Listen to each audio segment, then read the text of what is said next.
7-8 महीने 9 महीने ऐसे हो गए थे, पैसा बिल्कुल नहीं आया। लेकिन मानो तो मैं गंगा माहू, मानो तो मैं बहता पानी, ये गाने के साथ वायरल हुई। बचपन का लाइफस्टाइल तो एक मिडिल क्लास फैमिली से हूँ, लेकिन प्रिंसेस वाली एकदम ट्रीटमेंट हुई है। तो उनको देखकर जो है वो बहुत भय भी होता है कि शायद लड़की होना पाप होता है, उस जब ऐसा कुछ सुनने को मिलता है या देखने को मिलता है। नमस्कार दोस्तों, मेरा नाम विश्वजीत कुमार है। इस वक्त हम एक ऐसे रिपोर्टर के पास हैं जिसे आप सब जानते होंगे, और इनकी जान पहचान बताने की कोई जरूरत नहीं है क्योंकि इनकी मोहताज नहीं है ये। और आज हम फर्स्ट टाइम किसी ऐसे पत्रकार के साथ जुड़े हैं जो कि अपने चैनल पे बहुत ही अच्छे मोटिवेशनल वीडियो डालते हैं। बाकी हमारे साथ अंजलि जी है जो कि द इंडियन स्टोरीज के रिपोर्टर हैं। तो कैसे अंजलि जी? पहले तो बहुत बहुत शुक्रिया पटना आने के लिए और हमारे पास आने के लिए। पब्लिक उड़ान के जितने भी दर्शक हैं उन सभी को मेरा प्रणाम, और बहुत अच्छा काम कर रहे हैं आप पहली बार, और मैं बहुत अच्छी हूँ। काम तो आप भी बहुत अच्छा कर रहे हैं, इसलिए हम अभी आपके पास आए हैं क्योंकि आज तक हमने किसी भी रिपोर्टर का इंटरव्यू नहीं लिया, लेकिन आज मुझे लगा कि नहीं, आपके काम को देखते हुए आपका इंटरव्यू लेना चाहिए और आपसे बात भी करना चाहिए। ये तो मेरे लिए सौभाग्य की बात है कि आपने ये सोचा कि मैं इस काबिल हूँ कि आप पहली बार किसी रिपोर्टर का इंटरव्यू कर रहे हैं, और वो रिपोर्टर अंजलि है। तो थैंक यू सो मच, पहले तो आपका आभार है। ये बताइए कि एक लड़की होके आप इतना बड़ा और अच्छा काम कर रही है, ये कैसे संभव कर पा रही है? जेंडर बायस्ड होना आई थिंक जरूरी नहीं है। लड़के लड़की को अलग अलग देखना कि उनके में कितनी क्षमता है, ये कुछ डिसाइड नहीं किया जा सकता है। मुझे लगता है कि जो हम कर सकते हैं वो कोई भी कर सकता है, और हमें अपनी काबिलियत को पहचानने की जरूरत है। मैं जो कर रही हूँ बहुत अलग नहीं है, लेकिन मुझे लगता है मैं जो कर रही हूँ वो करना बहुत जरूरी है। मैं समाज के लिए काम कर रही हूँ, इसके साथ साथ ऐसी ऐसी जगहों पर जाकर रिपोर्टिंग करती हूँ जहाँ पे कभी ये जो आपने माइक रखा हुआ है ना, ये कभी पहुंचा नहीं है। ये जो कैमरा भैया ने पकड़ा है वो कभी कैमरा पहुंचा ही नहीं है किसी गांव तक, या फिर कोई ऐसे दिव्यांग तक जिनके पास अद्भुत सी कला है। तो मुझे लगा कि मुझे कुछ ऐसा करना चाहिए जिससे वो तमाम लोग कवर किए जाएं जिनके पास कभी हमारा माइक और कैमरा, कोई बड़ा वैनिटी वैन नहीं पहुंचा हो, कहीं बड़े मीडिया हाउस नहीं पहुंची हो। बस यही चीजें हैं। आज तक आपने इनके बहुत सारे वीडियो देखे होंगे और ये भी जानते होंगे कि सोशल मीडिया पे बहुत ज्यादा वायरल है, और फेसबुक पे तो ये क्वीन कही जाती है क्योंकि इनका फेसबुक पे भर भर का व्यू आता है, मिलियनों में व्यू आता है। और आप सबको इनकी जीवनी के बारे में पता नहीं होगा, लेकिन हम इनसे आज इनकी स्टोरी जानेंगे, इनका लाइफ स्टाइल कैसा था और अभी कैसा है। तो सबसे पहले ये बताइए कि आप मीडिया लाइन में आए कैसे? पहले तो आपने फेसबुक क्वीन कह दिया, पहली बार ऐसा किसी ने बोला है, थोड़ा ऑकवर्ड भी फील हो रहा है, पर थैंक यू सो मच, आपने इतना अच्छा शब्द बोला, आज का दिन बन गया मेरा। शुरुआत कैसे हुई थी? शुरुआत हुई थी मेरी 2021 में, मैंने फुल प्ले शुरू किया था। इसके पहले मैं पार्ट टाइम में पढ़ाई भी करती थी, तैयारी भी करती थी, और जैसा हमारे घर में कहा जाता है, बिहार के हर घर में कहते हैं ना कि सरकारी नौकरी होनी चाहिए, भले आप क्लर्क बन जाए या फिर IAS ऑफिसर बन जाए, कुछ ना कुछ इसके बीच में आपको अचीव करना है। तो 21 में मैंने डिसाइड किया कि नहीं, मुझे और ज्यादा समय नहीं लेना चाहिए, मुझे और भी कुछ ट्राई करना चाहिए, क्योंकि बचपन से ही शौक था mic, camera, light, camera, action का। तो ऐसा लगा कि इस टाइम में डिसाइड करना है कि मुझे क्या आगे करना है, तो मुझे लगा कि मीडिया फील्ड मेरे लिए सबसे बेस्ट होगा, और तब मैंने डिसाइड किया। तब से लेकर अब तक ज्यादा टाइम तो नहीं हुआ है, लेकिन इस बीच में जो मैंने क्वालिटी कंटेंट दिया है उसकी वजह से लोगों ने मुझे बहुत बहुत पसंद किया है और मेरे कंटेंट्स को बहुत पसंद किया है। इसके लिए मैं हमेशा हमेशा आभारी रहूंगी। Thank you so much. आपने अभी कहा माई कैमरा, एक्शन, रोल, तो आपके मन में ये बहुत पहले से जिज्ञासा था कि मैं जब भी जाऊं तो सोशल मीडिया में या सोशल वर्क कम करूं। तो अपने फिल्म इंडस्ट्री में जाना क्यों सही नहीं समझा? नहीं आती मुझे, एक्टिंग नहीं पता। मतलब मीडिया इन द सेंस कि आप किसी गरीब, क्योंकि ना आप किसी गरीब की कहानी दिखा रहे हैं, ये एक अलग चीज है। अभिनय नहीं है इसमें, कुछ स्क्रिप्ट नहीं है कि मैं कुछ सोच के जा रही हूँ और मैं कुछ पूछ रही हूँ किसी से। ये सारी चीजें होती हैं जब मैं ग्राउंड पे जाती हूँ, उनकी चीजों को देखती हूँ, उनकी परेशानियों को देखती हूँ, तो लगता है कि हाँ, ये चीज पूछूंगी तो हो सकता है शायद किसी ऐसे इंसान तक वो वीडियो पहुंच जाए जो इतने कैपेबल हो कि उनकी मदद के लिए आगे आ जाए। ऐसी बहुत बार ऐसा कुछ हुआ है, जैसे किसी को व्हील चेयर मिल गया मेरी वजह से, किसी को डोनेशन मिल गया मेरी वजह से, किसी का घर बन गया मेरी वजह से, किसी को फेम मिल गया हमारे छोटे से प्रयास से, जो कभी शायद अगर कैमरा ना पहुंचे तो वो ना मिलता।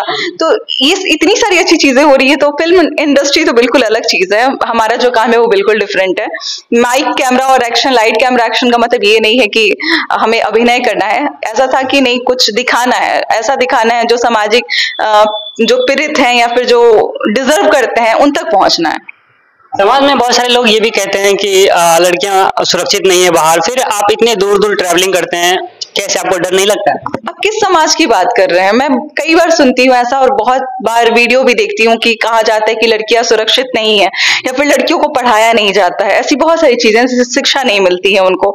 मैं तो जानती हूँ कि मैं अपने घर की सबसे क्वालिफाइड लड़की हूँ, मतलब मैं अपने घर में सबसे पढ़ी लिखी हूँ, जबकि मेरे 2 भाई हैं, मेरी बहनें हैं। मुझे तो हमेशा एक ऐसा महसूस कराया गया है कि मैं सबसे बेस्ट डिजर्विंग हूँ, या फिर जब मेरे जो भी दोस्त मिले हैं उन्होंने मुझे बढ़ाने का काम किया है। जहां भी जाती हूँ बहुत प्रेम से लोग मेरा स्वागत करते हैं, बहुत रिस्पेक्ट बरसाते हैं। आप लोग आज पटना आए, आप लोगों ने इतना मुझे सम्मान दिया, उसके लिए बहुत बहुत शुक्रिया। तो आप जैसे लोग मुझे मिलते हैं हमेशा, तो मैं कहीं ऐसा नहीं है कि मैंने कभी अपने आप को इनसिक्योर फील किया हो। लेकिन हाँ, जिन लड़कियों के साथ गलत होता है, जो मोमिता बनती है, जो बंगाल में जो कांड होता है, जो दिल्ली में निर्भया बनती है, ये सबको देख के थोड़ा सा तो अंदर से डर होता है कि कहीं उस चपेट में हम भी ना आए।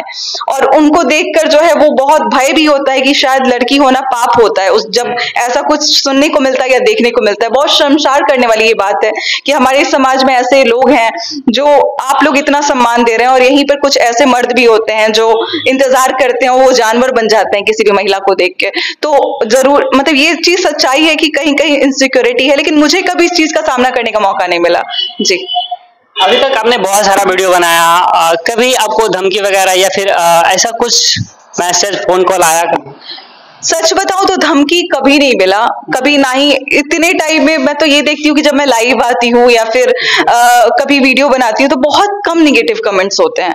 मतलब मैं बाकी लोगों के अगर स्क्रॉल करती हूँ तो गालियां भरी हुई रहती है, अगर आप कमेंट सेक्शन अगर उठा के देखें। बट ये चीज मैं अपने काम पे भरोसा था और सकारात्मक चीजों को दिखाते दिखाते ऐसा अभी समय है कि निगेटिव कमेंट्स तो 0 के बराबर है मेरे में। कभी ऐसा कोई धमकी नहीं रहा है, कभी ऐसा कुछ लोगों ने गलत नहीं बोला है, और मेरा संपर्क भी उतना ही रहता है जितना मैं काम करती हूँ किसी से भी। जवाब मैं दूंगा कि आखिर आपको धमकी क्यों नहीं मिलता है, या फिर कभी कोई आपको धमकाता क्यों नहीं है, और सब जो बहुत सारे क्रिएटर है उनको धमकियां क्यों मिलती है? धमकियां क्यों मिलती हैं, ये तो आई थिंक कि कर्म का फल होता है। आई थिंक जहां तक मुझे लगता है, अगर आप कुछ गलत कर रहे हैं। आपने देखा होगा कि बहुत सारे रिपोर्टर को मार दिया गया है, तो उन लोगों का ऐसा क्या रहा होगा जो रिपोर्टर पे बहुत ज्यादा टारगेट करते हैं लोग? नहीं, जिनको मारा गया है उनके बारे में भी मैंने कवर किया था, लेकिन उन लोगों का कुछ जमीनी विवाद था, ठीक है। और जहां तक आप कह रहे हैं कि नेगेटिव कमेंट्स आते हैं, नेगेटिव कमेंट्स आता है। अगर आप नेगेटिव चीजें बनाएंगे समाज में, अगर आप ढूंढ रहे हैं कि अगर कोई ऑर्केस्ट्रा में डांस कर रहा है तो वो उसका प्रोफेशन है भैया, आप उसका सम्मान कीजिए, क्योंकि वो एक समय पे जाती हैं और वो अपना डांस करके वापस आती है, उनके कमाने का वो एक जरिया है। आप उसको गलत तरीके से अगर प्रेजेंट करेंगे किसी, जस्ट मैं एन एग्जाम्पल बता रही हूँ, तो फिर वैसे ही लोग आपके कमेंट में भी आएंगे। आप गलत प्रश्न पूछते हैं तो आपके कमेंट में गलत क्यों नहीं आएगा? जैसा आप डिजर्व करेंगे वैसा ही आपको प्यार या सम्मान मिलेगा। मुझे लगता है कि और मैं इनका जवाब देना ये चाहूंगा कि ये बहुत ही शालीनता से वीडियो बनाते हैं, और आपने जब भी इनका वीडियो देखा होगा तो कभी भी ऑकवर्ड फील नहीं हुआ होगा, और वीडियो देखने में बहुत मजा आया भी होगा। और जब भी मैं इनका वीडियो देखता हूँ ना, तो एक बार अगर वीडियो को प्ले कर देता हूँ तो पूरी वीडियो देखता हूँ और मुझे बहुत अच्छा लगता है। तो अब ये बताइए कि आपका जो बचपन का लाइफ स्टाइल था, स्ट्रगल था, वो कैसा रहा? बचपन का लाइफस्टाइल तो एक मिडिल क्लास फैमिली से हूँ, लेकिन प्रिंसेस वाली एकदम ट्रीटमेंट हुई है। आई थिंक कि कोई गरीब भी होता है वो भी अपनी बेटी को जो है वो वैसा ही, कोई किसी चीज की कमी नहीं रही है, जिस चीज पे हाथ रखा है वो चीज मिला है।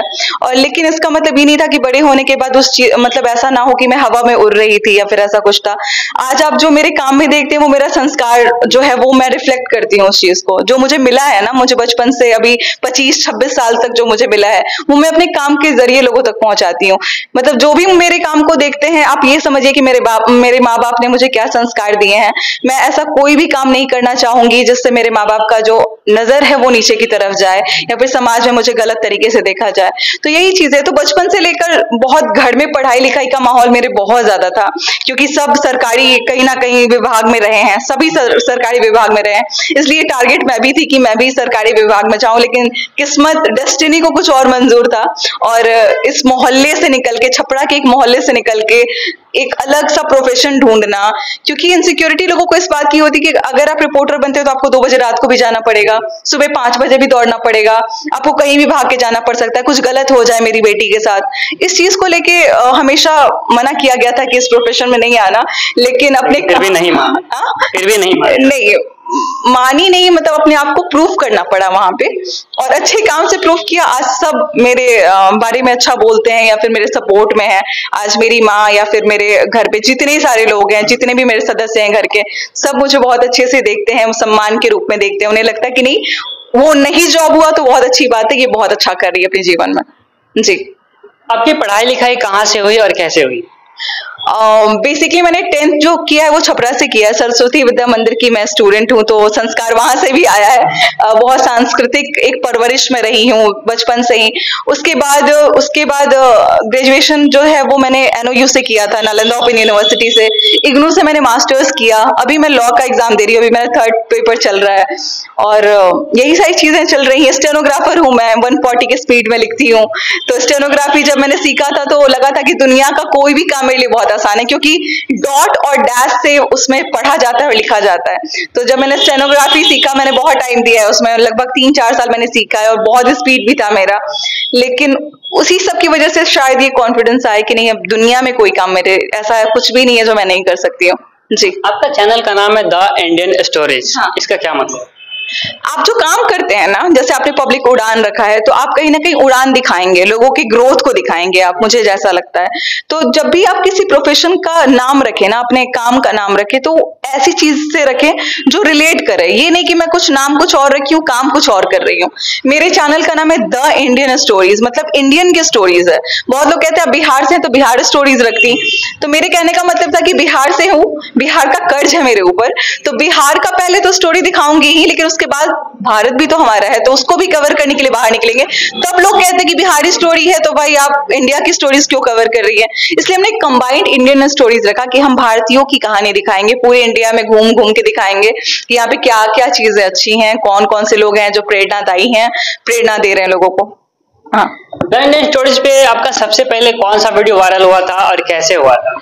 सबसे पहले जो वायरल हुआ था वो बहुत मेरे दिल के करीब है। दादी वायरल हुई थी हमारे पे, जो पटना की दादी थी, जो गंगा के किनारे वो गाना गाती थी। वो उनका कहना था कि वो किसी सेलिब्रिटी की नानी है, लेकिन सेलिब्रिटी का कहना था कि हमारे पास मेल भी आया था, हमारे पास लीगल नोटिस भी आया उनकी तरफ से कि वो मेरी नानी नहीं है या फिर ऐसा कुछ भी। तो हमारे साथ जो दादी थी वो बहुत शानदार गाती थी। मानो तो मैं गंगा माँ हूँ, मानो तो मैं बहता पानी, ये गाने के साथ वायरल हुई थी दादी। और बहुत उनकी वजह से मैं कहीं ना कहीं लोगों की नजर में गई थी कि ये लड़की कुछ काम कर रही है। आप लोग प्लीज उनके फोटो को जरूर दिखाइएगा हमारे स्क्रीन पे, कि वो प्रोफाइल में भी लगा हुआ बैकग्राउंड। हाँ, वो सबसे पहले, अभी भी हमारे डीपी में उनका ही फोटो लगा हुआ है। तो वो सबसे एकदम क्लोज थी हमारे हार्ट की। और पहला जो पेमेंट आया था ना, वो उस वीडियो की वजह से आया था, मैं आपको बता रही हूँ। और उनका जो पेमेंट आया था ना, उस पैसे से हमने उनको हारमोनियम गिफ्ट किया था। पूरे पैसे से हमने उनके लिए हारमोनियम लिया था। और जब तक वो धरती पे थी, जब तक वो हमारी नजरों के सामने थी, तब तक हमने उनका ख्याल रखा। उनके अंतिम समय में मैं वहां पे थी, मतलब जब उनका अंतिम यात्रा जा रहा था, हम लोग, हमारी टीम वहां पे मौजूद थी। हमने ये चीज ठाना था कि दादी के साथ, अगर दादी ने हमें पहचान दिलाया है इस काम में, तो हम अंतिम समय तक उनके साथ रहेंगे, और ऐसा हुआ था। जी। आप जब सोशल प्लेटफॉर्म पे आए तो क्या सोच के आए? सोशल प्लेटफॉर्म पे यही देखिए, पहले तो नहीं समझ आता है कि आप चाहते क्या हैं। पहले तो यही होता है कि आप अच्छा काम करें, लोगों के नजर में जाएं।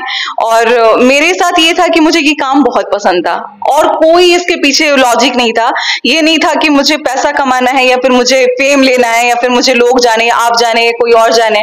ये काम मुझे बहुत पसंद था। मुझे ऐसा लगता था कि ये फ्रीडम मिल गया मुझे, मैं कहीं जा रही हूँ, किसी से बात कर रही हूँ, ये चीजें बहुत अच्छी लगती थी। तो शायद इस काम के प्रति पैशनेट थी, काम के प्रति बहुत समर्पण था, बहुत प्रेम था इस काम से, इसलिए मैं इस फील्ड में आई।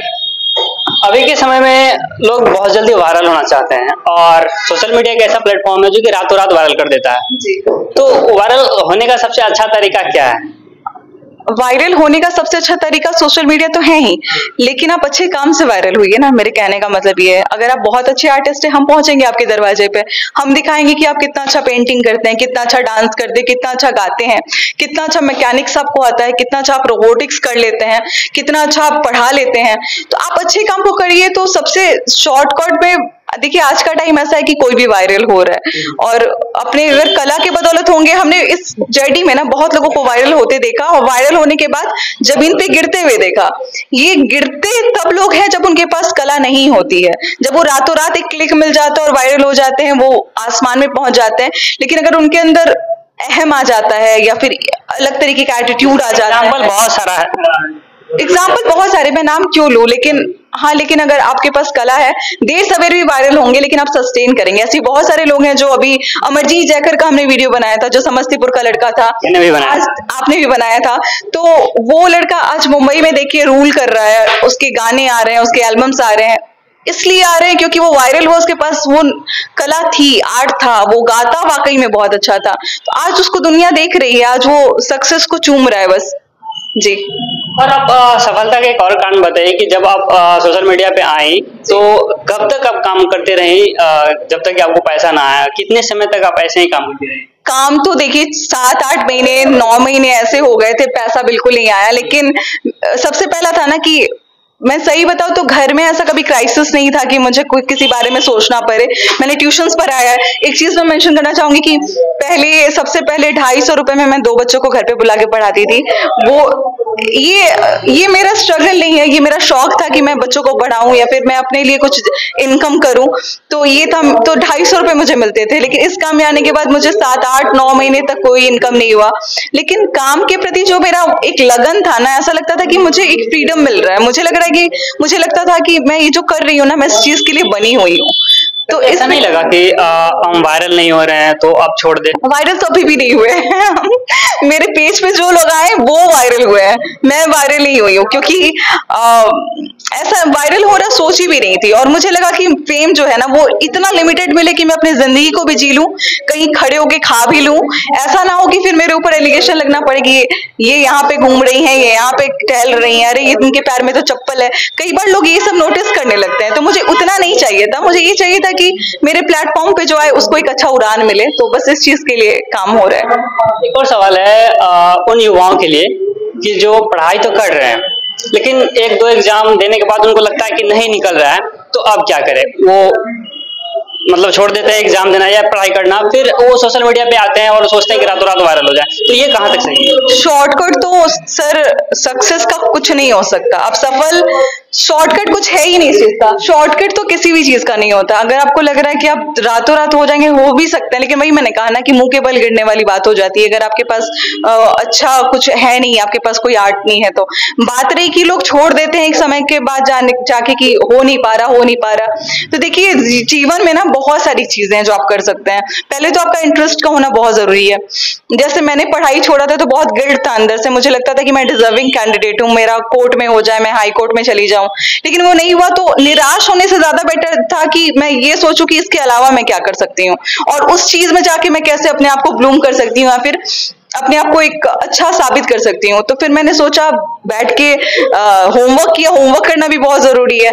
फिर पता चला कि नहीं, इस फील्ड में आके मैं बहुत अच्छा कुछ कर सकती हूँ, अपने एजुकेशन को दिखा सकती हूँ, संस्कार को दिखा सकती हूँ, अच्छा कुछ काम कर सकती हूँ। तो प्लान ABC रखना जरूरी है। जो लोग कहते हैं कि ए होना चाहिए, ए के अलावा कुछ नहीं होना चाहिए, मुझे लगता है कि ये डिप्रेशन का कारण बनता है आगे चल के। आजकल के जितने भी बिहार के पेरेंट्स हैं वो ज्यादातर अपने बच्चों को कहते हैं कि नहीं भाई सरकारी जॉब ही करना है, तो ये कहाँ तक सही है? ये बिल्कुल सही है, क्योंकि वो चाहते हैं कि आप सिक्योर रहें, आपके पास कोई ऐसा डिप्रेशन वाला माहौल ना हो। क्योंकि आप जब जॉब में चले जाते हैं सरकारी नौकरी में, तो 60 साल 70 साल या फिर उसके बाद भी आपकी सिक्योरिटी हो जाती है। तो गलत नहीं सोचते हैं आपके लिए। लेकिन अगर आपके मन में है कि मैं कुछ और बनूं, जैसे मैंने सोचा था, तो मैं लड़ने के बजाय मैंने सोचा कि मैं कुछ ऐसा करके दिखाऊं जिससे उनको भरोसा हो जाए कि नहीं, ये लड़की इस फील्ड में भी बहुत अच्छा कुछ कर सकती है। तो मुझे लगता है आप मेहनत करते करते, आप सही तरीके से सही डायरेक्शन में मेहनत करते हैं, माँ बाप भी मानते हैं, ऐसी बात नहीं है। मेरे घर तो अपने आप को इम्प्रूव करना पड़ेगा, अपने अंदर क्वालिटी डेवलप करना पड़ेगा, अपने आप को उस काबिल बनाना पड़ेगा कि सबसे समाज के बारे में नहीं, दोस्तों के बारे में नहीं, आपके माँ बाप आपको एक्सेप्ट करने चाहिए सबसे पहले। तो वो जरूरी है, मेहनत से हर चीज हासिल किया जा सकता है। यही चीज मैं कहना चाहूंगी। बाकी लास्ट में युवाओं को क्या कहना चाहेंगे, वो अपनी सक्सेस को किस तरह से प्राप्त करेंगे? अब सक्सेस को प्राप्त करने के लिए तो सबका अलग अलग तरीका होता है। मुझे लगता है कि पेशेंस, मेरे काम में पेशेंस का बहुत बड़ा रोल रहा है। आपके अंदर पेशेंस है, आप अपनी बारी का इंतजार करते हैं, मैं अपनी बारी का इंतजार करती हूँ। पता है, अगर कुछ नहीं हो पाया तो मैं इंतजार करती हूँ कि कभी ऐसा टाइम आएगा जब मुझे मौका मिलेगा। तो पेशेंस रखना सबसे ज्यादा इंपॉर्टेंट है। Patience is the key of success ऐसे बोला जाता है। तो आपने पढ़ा तो है ही, अपने जीवन में अगर आप उतारेंगे तो सक्सेस आपसे दूर नहीं जाएगी। इतना मैं 110% गारंटी लेती हूँ इस बात की जी। बाकी दोस्तों, हमारे साथ रिपोर्टर अंजलि जी थे और इनका क्या कुछ स्टोरेज था, इनका नाम ही था द इंडियन स्टोरेज, और आज मैंने इनका स्टोरेज बनाया। बाकी ये वीडियो आपको कैसा लगा और अंजलि जी का जो रिपोर्टिंग होता है वो कैसा लगता है, आप लोग कमेंट बॉक्स में जरूर बताइएगा। बाकी वीडियो देखने के लिए आप सभी का बहुत बहुत धन्यवाद।